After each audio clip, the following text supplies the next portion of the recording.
جب تک اللہ کا حکم نہ ہو یا آپ کی تقدیر منشا میں نہ ہو. تو یہ لوگ کہ جنات کسی کو تنگ کرتا ہے. الحمدللہ اتنے سال ہو گئے, اللہ کا کرم ادا کرتا ہوں, شکر ادا کرتا ہوں, آج تک مجھے یاد نہیں ہے کسی جن نے تنگ کیا ہو. اللہ کہ ہم جنوں کو تنگ کرتے ہیں بھئی, ہم کہتے ہیں تو نے اس کو تنگ کیا, اب تیری خیر نہیں, سن اللہ کا کلام, سن اللہ کا کلام. اب اللہ کے کلام سے ہم آپ کو چھوڑیں گے نہیں. تو مین جو چیز ہے رب العالمین کی کلام ہے. اور جو لوگ یہ باتیں کہتے ہیں, یعنی آپ کسی عالم کے پاس چلے جائیے, بھائی شیخ صاحب آ کر میرے بچوں کو تم کریے, کہتے بھائی میرا کام نہیں ہے, بڑا متقی, بڑے پرہیزگار, بڑے چلہ کشی, پتہ نہیں کیا سے کیا باتیں کرتے ہیں. او اللہ کے بندوں, او اللہ کے بندوں, لوگوں کے لیے آسانیاں کرو. آپ تو لوگوں کے لیے مشکلات کو بانٹ رہے ہو, کچھ خدا کا خوف کرو یار, کچھ خدا کا خیال کرو یار. آپ لوگوں کے لیے آسانیاں کرو, نہ کہ مشکلات کو بانٹو. تو یہ کام آپ خود بھی کر سکتے ہو. کس طرح کرنا ہے میں آپ کو بتا رہا ہوں انشاءاللہ. صحیح ہے. نمبر 1, کسی مریض پر جنات کے اثرات ہیں, جو علاماتیں بتائی ہیں وہ علامات اگر کسی میں ہیں تو اس کا مسئلہ کیا ہے, جنات کا مسئلہ ہے, جادو کا نہیں. اوکے. اور جو علاماتیں ہم نے بتائی ہیں وہ ساری کی ساری علامات کہاں ہیں, وہ پاکستانی مریضوں کے اندر آپ کو ملے گی. یہ باہر عرب ممالک, یورپ ممالک, یہ علامات آپ کو وہاں نہیں ملے. اگر وہاں ہندو جن ہوگا, مسلمان ہوگا, تو اس طرح کی علامات آپ کو ملیں گے, ورنہ آپ کو نہیں ملیں گے. اوکے. آپ کو کیا کرنا ہے, قرآن پڑھنا ہے, قرآن پڑھنا ہے, سورہ فاتحہ پڑھنا ہے, سورہ بقرہ پڑھنا ہے, جو بھی آپ کو آتا پڑھ لیجیے, بآواز بلند پڑھنا ہے. اگر آدمی ہے اس کو وضو کرا کر اس کو بٹھائیے. اوکے. اگر خاتون لیڈیز ہے تو چاہے آپ کی بہن ہے, چاہے آپ کی وائف ہے, چاہے آپ کی سسٹر ہے, تو اس کو مکمل کوشش کرے وضو کرا کر حجاب میں, اور حجاب لیڈیز کو حجاب کرسی میں بٹھائیے اوپر. اوکے نا, تاکہ اس میں بے پردگی نہ ہو. اوکے. جب اگر مرد ہے یا لیڈیز ہے اس کو پکڑنا ہے تو جسم سے نہیں پکڑنا اس کو. تو یہ جو طریقہ کار ہے یہ یہاں سے پکڑنا ہے اس کو, یہاں سے, بس یہاں سے زیادہ تک بس یہ پکڑ کر سر نیچے کرنا ہے, بس اس کو ہلانا ہے. اوکے نا. جسم کو ہاتھ نہیں لگانا ہے, جسم کو ہاتھ نہیں لگانا ہے. کیا قرآن پڑھتے رہیے. جب آپ اسٹارٹ کرو گے الحمدللہ رب العالمین الرحمن الرحیم مالک یوم الدین ایاک نعبد و ایاک نستعین, جب آپ یہ پڑھو گے, پڑھتے پڑھتے پڑھتے ہو سکتے شروع میں جن آ جائے, ہو سکتا ہے نہ بھی آئے, لیکن آپ کو قرآن پڑھنا بند نہیں کرنا. سورہ بقرہ, آل عمران, جو بھی آپ پڑھتے رہیے. آپ یقین رکھیے کہ انشاءاللہ اللہ تعالیٰ میرے بھائی کو تو شفا عطا فرمائے گا. قرآن پڑھیے. آپ پڑھتے پڑھتے پڑھتے پڑھتے پڑھتے پڑھتے پڑھتے پڑھتے پڑھتے ختم وہ آ جائے گا. آنے کے بعد آپ کو گالیاں بھی دے گا, بدتمیزی بھی کرے گا, چلائے گا, شور کرے گا, روئے گا, دھوئے گا, آپ کا توجہ بہت ہٹائے گا, آپ کا توجہ ہٹائے گا. جب آپ قرآن پڑھ رہے ہوں گے تو آپ کا سر, کندھا, جسم بھاری ہو جائے گا, آس پاس گرمی ہو جائے گی, گھٹن ہوگا, آپ کو کھانسی بھی ہو سکتی ہے, لیکن آپ کو توجہ صرف قرآن پر کرنا ہے. وہ آپ کا مذاق اڑائے گا, طنز کرے گا, کہتا ہے پڑھ, کتنا پڑھتا ہے مولوی, پڑھ. بس آپ کو قرآن ہی پڑھنا ہے. بس دماغ اور نیت میں ایک ہی بات کہ مجھے اپنے بھائی کو فائدہ پہنچانا, اللہ کے حکم سے کچھ بھی ہو جائے مجھے اس کو نہیں چھوڑنا ہے, مجھے اس کو نہیں چھوڑنا. وہ پڑھتے پڑھتے پڑھتے وہ جن خود کہے گا آپ سے, وہ جن خود کہے گا آپ سے, وہ جن خود کہے گا کہ میں جا رہا ہوں. وہ جب جاتے وقت اس کو کہو گے اللہ کا واسطہ ہے. کس کا؟ صرف اللہ کا واسطہ ہے, اس کو چھوڑ کر چلے جاؤ.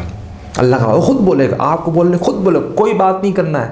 کون ہو بھائی, مسلمان ہو, ہندو, باڑ میں جائے, کچھ بھی ہے بھائی, ہم لوگوں کو کیا کرنا ہے بھائی, مسلمان ہے, کچھ بھی باڑ میں جائے, بس کچچھ بھی نہیں بولنا ہے. وہ خود بولے گا کہ میں جا رہا ہوں, بس کرو, ہاتھ جوڑے گا, روئے گا, آپ کے پاؤں پکڑے گا, اور اللہ کے حکم سے ابھی اسی وقت یہاں سے چلے جاؤ, اور دوبارہ خبردار یہاں پر نہیں آنا, خبردار دوبارہ یہاں پر نہیں آنا. بس یہ بولنا ہے بس, اور اس کے علاوہ کچھ بھی نہیں بولنا ہے. نہ پوچھنا ہے کیا تمہاری عمر ہے, تم کیا کرتے ہو, تمہارا نام کیا ہے, کہاں سے پکڑا ہے, کیا ہوا ہے. یہ ساری بے فضول گفتگو ہے. اس سے وہ آپ کی نفسیات سے کھیلتا ہے, وہ آپ کی کمزوری سے کھیلتا ہے. اگر آپ کے دل دماغ میں کوئی ڈر خوف بیٹھا ہوا ہے تو اس ڈر خوف سے آپ سے کھیلتا ہے. وہ یاد رکھیے, اگر آپ کے دل دماغ میں کوئی بات ہوگی تو آپ کے جو قریب جو ہمسات ہے اس سے پوچھے گا, بتا اس کی کمزوری کیا ہے. تو کوئی دماغ میں ڈر خوف نہیں, صرف ایک ہی بات, آج کو چھوڑنا نہیں. بس وہاں جا کر قرآن پڑھ لیجیے. ہاں خاتون ہے وہاں بڑا احتیاط کی ضرورت ہے, اس کو ہاتھ مت لگائیے. اس کا جو محرم ہے کوکی شیر کو کہیے ہاتھ اس کو بس یہاں سے پکڑنا ہے، جسم میں کسی حصے سے پکڑنا نہیں. اگر بے پردگی ہو رہا ہو تو آپ اس کے اوپر چادر کا، یعنی چادر 5-10 بار چادر اس کو ڈال دیں. حجاب کا، پردے کا خاص خیال کرنے اور خاتون سے بالکل ہی دور رہنا. اوکے نا.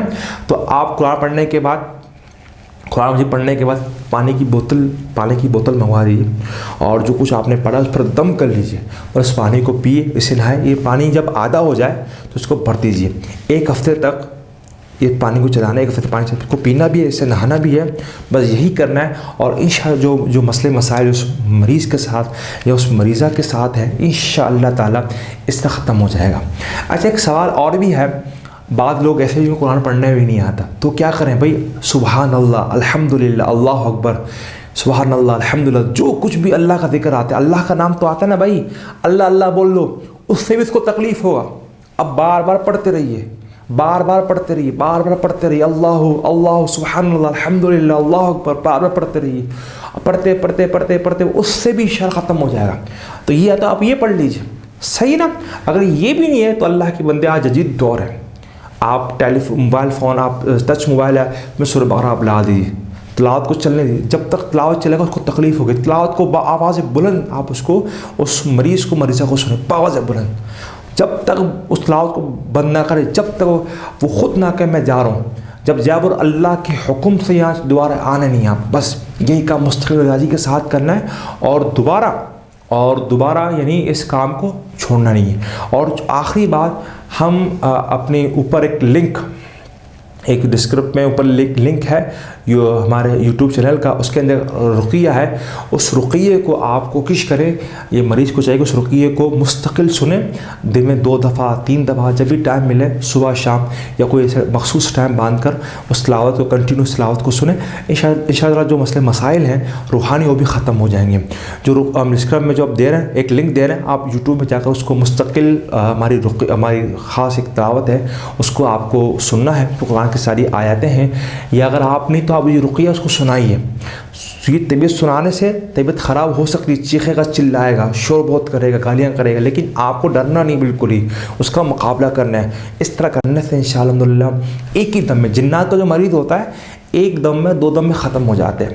زیادہ وقت نہیں لگتا. بعض دفعہ لوگ اس میں بہت ٹائم لگاتے ہیں تو سمجھ میں نہیں آتا لوگ کیوں ٹائم لگاتے ہیں. تو اس میں صرف ایک دفعہ 2 دفعہ مریض ختم ہو جاتا ہے. جناتی مریض، جادو میں ٹائم لگتا ہے، وقت لگتا ہے، اس میں بہت مسئلے مسائل ہیں، اس کو ہم بیان کریں گے. لیکن جناتی جو مریض ہوتا ہے اس میں وقت لگتا ہے. جناتی مریض ہے اور اس میں وقت نہیں لگتا، ٹائم نہیں لگتا. وہ ایک ہی دفعہ، یعنی ایک ہی دفعہ 2 دفعہ دم کرنے سے آپ خود دم بھی کر لو. سبحان الحمدللہ. یا جو جدید دور ہے تلاوت ہے، اور جو ہم نے لنک آپ کو دیا اوپر، جو ہمارے ڈسکرپشن کے اوپر جو یوٹیوب کا جس میں رقیہ کے حوالے سے، آپ اس کو سنائیے. انشاءاللہ تعالیٰ جو مسئلے مسائل ہیں گھر کے اندر ہیں، دکان کے اندر ہیں، یا آپ کے بچے کے ساتھ ہیں، آپ کے بیٹی کے ساتھ ہیں، یا آپ کے ساتھ ہیں، کس طرح میں مسئلے مسائل ہیں یا ڈاکٹری مسئلے مسائل ہیں، انشاءاللہ تعالیٰ اس کو سننے سے آپ کے مسئلے مسائل ختم ہو جائیں گے. میں ایسی بات پہ اختتام کرتا ہوں. ہمارا موضوع جنات پہ ختم ہو چکا ہے. ہم نے آپ کو تمام طریقہ کار بتا دیجیے. اگر آپ کا کوئی سوال ہے تو کمنٹ کے اندر ہم سے پوچھ سکتے ہیں. انشاءاللہ ہم آپ کے جواب کو آپ کا جواب ضرور انشاءاللہ ہم دیں گے. بہت بہت شکریہ آپ کا. السلام علیکم ورحمۃ اللہ وبرکاتہ.